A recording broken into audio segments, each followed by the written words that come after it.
घर और किचन का काम कुछ टिप्स के साथ किया जाए तो समय की भी बचत होती है, साथ साथ पैसे की भी बचत होती है और हमारा काम भी परफेक्ट तरीके से होता है। तो आज ऐसे ही मैं कुछ टिप्स शेयर करूंगी जो बहुत ही कमाल के हैं और आपकी डेली लाइफ में काम भी आएंगे।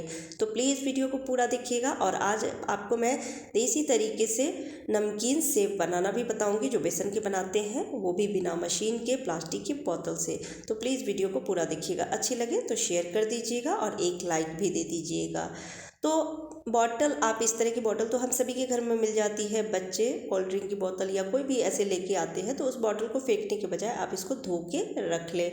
और जब कभी भी आपको बेसन का सेव बनाना हो, क्योंकि घर में भी हम बनाते हैं तो घर का टेस्ट अलग होता है, मार्केट से तो मिल जाती है लेकिन घर का टेस्ट अलग होती है। और कभी कभी हमें खुद भी बनाने का मन होता है कि कुछ हमें अलग तरीके से बनाएं, तो अगर मशीन नहीं है तो आप इस तरह की बॉटल से भी बना सकते हैं। तो उसके लिए आप बॉटल ले लीजिए और ढक्कन में छोटे छोटे होल कर लीजिए। अगर आपके पास 2-3 बॉटल है तो 3 टाइप का आप होल करके रख लीजिए, जैसे किसी में मोटा मोटा होल करके, किसी में बहुत बारीक। तो मैं थोड़ा सा मोटा होल की हूँ, जो स्वेटर बुनने वाली कांटा आती है ना, मैं उससे होल की हूँ, तो इसलिए मोटे मोटे होल हुए हैं। और आप बारीक करना चाहते हो तो बारीक कर लीजिए और बॉटल को अच्छे से पहले धो लीजिए। और अब ली हूँ बेसन, तो आपको जितनी क्वांटिटी में बनाना है उसके हिसाब से आप बेसन ले सकते हैं। तो मैं 4 चम्मच भर के रखी हूँ और उसमें रख दी हूँ थोड़ा सा हींग और हल्दी नमक रखूँगी।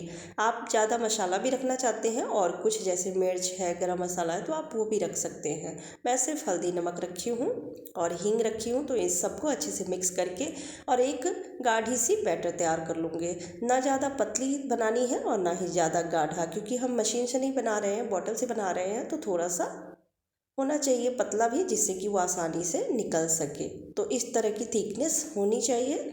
अब इसको रख दूंगी 10 मिनट के लिए रेस्ट के लिए। तो 10 मिनट हो गया है, तो अब हम इसको बॉटल में भर लेंगे। तो आप अगर ऐसे बॉटल में भर सकते हैं तो भर लीजिए, नहीं तो मैं दूसरा ट्रिक भी आपको बताती हूँ, क्योंकि इससे क्या होता है कि अगर ज़्यादा गाढ़ी बैटर है तो गिरने का डर रहता है। तो अगर ऐसे आप भर लेते हैं तो ठीक है, नहीं तो आप कोई भी सब्जी वाली पॉलीथीन ले लीजिए और पॉलीथीन को पहले साफ़ करके और उसके बाद सारा बैटर इसमें रख दीजिए। एक कॉर्नर की तरफ रखिएगा ताकि पूरे पन्नी में ना फैले आपका बैटर। तो एक साइड करके रखिए और बस इस तरह से पकड़ लीजिए पहले हाथ से और एक छोटा सा कैंची से कट लगा दीजिए और तब हल्का सा प्रेस करते हुए, दबाते हुए इस तरह से बॉटल में आप सारे बैटर को भर सकते हैं। बहुत आसानी से भर जाती है। तो इससे बॉटल में सारे बैटर चले जाएंगे और उसके बाद ढक्कन बंद कर दीजिए। तो मैं बॉटल में थोड़ा सा लग गया था तो उसको साफ़ कर दी हूँ और गैस पर रख दी थी गर्म होने के लिए तेल पहले से ही। तो गैस का फ्लेम मीडियम टू हाई रखिएगा, लो मत रखिएगा, नहीं तो ये चिपक जाएगी।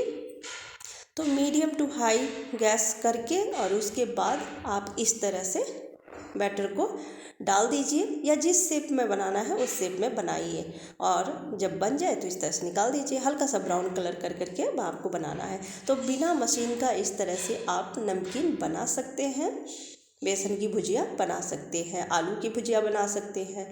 ये बहुत ही अच्छा तरीका है, आप बना के देखिएगा, खाने में बहुत टेस्टी लगता है और ख़ुद से बनाते हैं तो खुशी भी मिलती है, स्वाद भी अलग रहता है। तो इस तरह से बना के आप ट्राई करके देखिएगा। तो मैं सारा बना लेती हूँ और अब इसमें आप चाहें तो मिर्च, नींबू का रस, आप चाट मसाला, ये सब डाल सकते हैं और बहुत ही क्रिस्पी बनी है।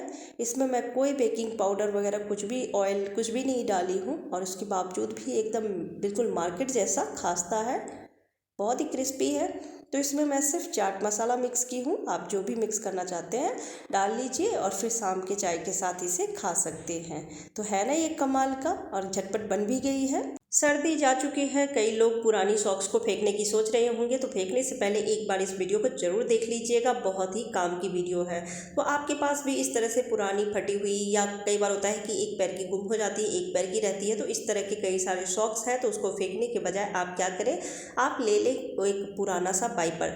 कई वाइपर का होता है ना, बार बार पानी खींचने की वजह से पुराने हो जाते हैं तो वो नीचे से ख़राब हो जाता है, फिर पानी उससे खिंचती नहीं है। तो आप इस तरह से पुरानी ले लीजिए वाइपर को और उसमें दोनों सॉक्स को पहना लीजिए। 2 पैर के सॉक्स ज़रूर चाहिए, क्योंकि एक सॉक्स इसमें पूरे में नहीं आएगी वाइपर में, तो इसके लिए 2 सॉक्स की ज़रूरत है। तो एक को इधर से पहना दीजिए, एक को इधर से पहना दीजिए। और अब आप इससे अपने दीवार पर लगे हुए पेंटिंग को साफ़ कर सकते हैं। जब हाइट ज़्यादा होती है, हमारी हाथ नहीं पहुंच पा रही है, तो हम इस वजह से साफ़ नहीं कर पाते हैं दीवार पर जो पेंटिंग या फोटो फ्रेम लगी हुई रहती है उसको, तो इससे आप आसानी से साफ़ कर सकते हैं। निकाल के बार बार वहाँ से हटा के फिर साफ़ करना ज़्यादा मुश्किल लगता है, क्योंकि कई बार होता है भारी है, हाथ से गिर गया, टूट जाएगी, नुकसान हो जाएगा। तो इसलिए आपको कोई झंझट नहीं लगेगा, बहुत आसानी से 2 मिनट का काम है। इस तरह से बना के रख लीजिए और आप इससे साफ़ कर सकते हैं। तो आपकी पेंटिंग भी चमकेगी और आप परेशानियों से भी बच सकते हैं, गिरेगी नहीं, टूटने का डर नहीं रहेगा। आप इस तरह से बना के आप घर में पोछा भी लगा सकते हैं। 2 सॉक्स को हल्का सा गीला कर लीजिए और इस तरह से पहना के और पूरे घर में पोछा कर लेंगे। बार बार ये निकलेगी भी नहीं। कपड़े जो अब हम लपेट के पोछा लगाते हैं तो निकल जाती है।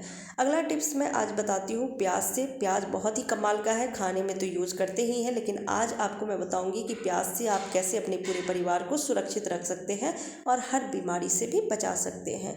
तो उसके लिए आपको सिर्फ 1 प्याज की ज़रूरत है। उससे पहले मैं एक छोटा सा और टिप शेयर कर देती हूँ। अभी गर्मी आ रही है, गर्मी के टाइम में मन नहीं होता है ज़्यादातर किचन में खड़े होकर काम करने का, तो उसके लिए चले जाते हैं पंखे के नीचे प्याज को साफ़ करने के लिए। पर इससे क्या होता है, पंखे की हवा से प्याज के छिलके उड़ के इधर उधर बिखरते हैं, साथ साथ प्याज आँखों में लगती भी बहुत ज़्यादा है।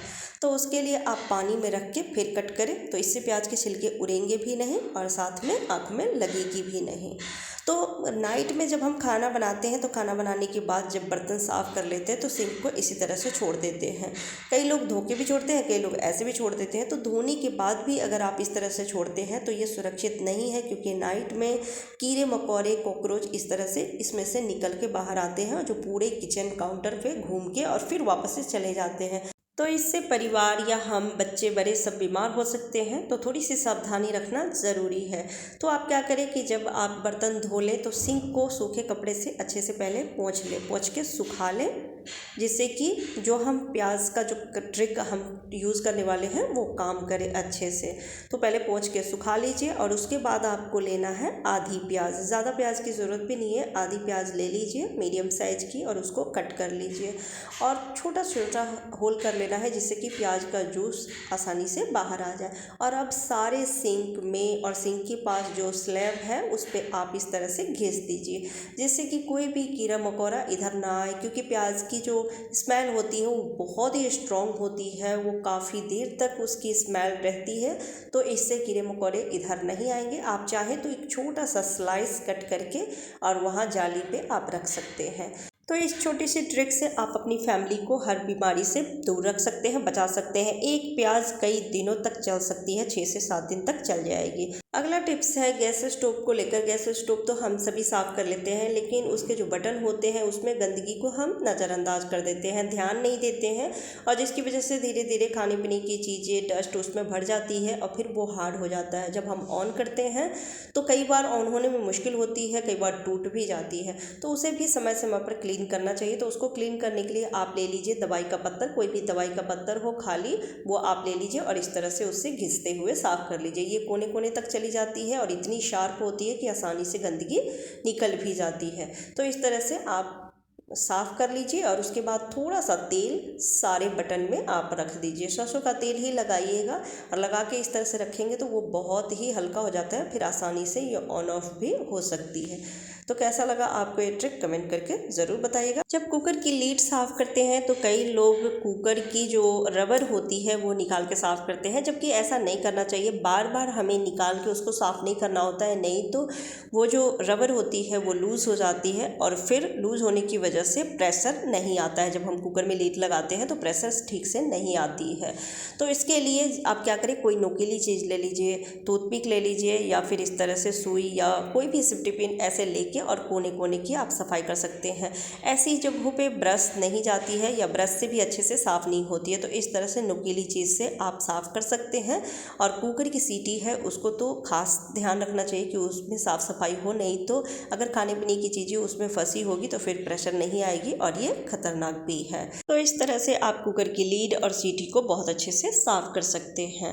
अगला टिप्स है दियौड़ी को लेकर। दिए सबके घर में अभी मिल जाएगी, क्योंकि दिवाली की बची हुई दिए हम सभी संभाल के रखते हैं, चाहे नई हो या पुरानी हो। तो उसे आप धो लीजिए एक बार, क्योंकि काफ़ी टाइम से रखी हुई रहती है तो गंदे भी हो जाते हैं। तो धो के और फिर इस तरह से इसको हल्का सा गर्म कर लीजिए। गर्म करना ज़रूरी है, क्योंकि जो ट्रिक बताने वाली हूँ उसके लिए इसको थोड़ा सा गर्म करना है, ज़्यादा नहीं, बस कुछ सेकंड के लिए आपको गैस पर इसको गर्म करना है। और गर्म करके आप जितने भी आपके पास चाकू हो, छुरी हो, कैंची हो, इन सब की धार को तेज कर सकते हैं। बिना 1 रुपया खर्च किए हुए घर बैठे बैठे इन सब की धार बहुत अच्छे से तेज हो जाएगी। तो बस इसके लिए थोड़ा सा इसको गर्म करना ज़रूरी है, और गर्म ही रहे दियोड़ी, इस बात का ध्यान रखिएगा।